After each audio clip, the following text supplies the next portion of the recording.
जदी बोला बे बादल के बारे में, बादल के बारे में।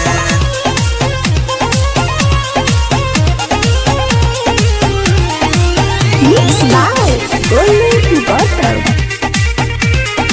अरे सुन, टाइम नहीं लागी गाड़े में, जदी बोला बे बादल के बारे में। टाइम नहीं लागी फाड़े में, जदी बोला बे युगेश के बारे में। हम सह न पाइब रे, आगे रहिले तीरे पारे में।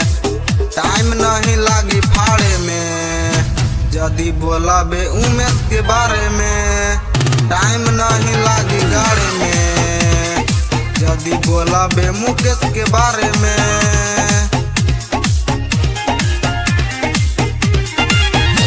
जदी बोला बे बादल के बारे में।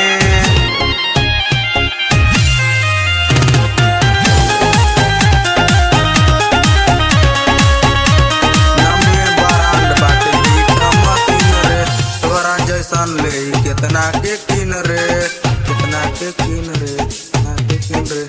अरे नमे बरांड बाटे ही कमसीन रे, तोरा जैसन ले कितना के किन रे, कितना के किन रे, कितना के।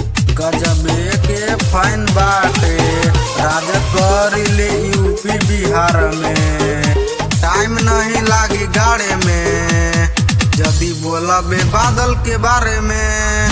टाइम नहीं लागी फाड़े में, जदी बोला बे सागर के बारे में।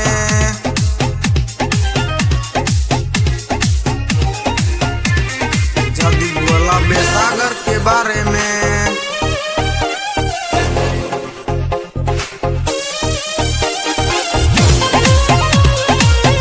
जदी बोला बे बादल के बारे में।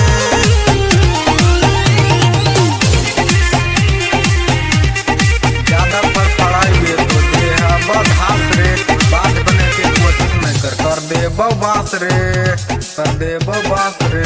तेरे ज्यादा फड़फड़ाई बे तो देह बधास रे, बात बने के कोशिश नहीं कर दे बास रे, कर दे बास रे।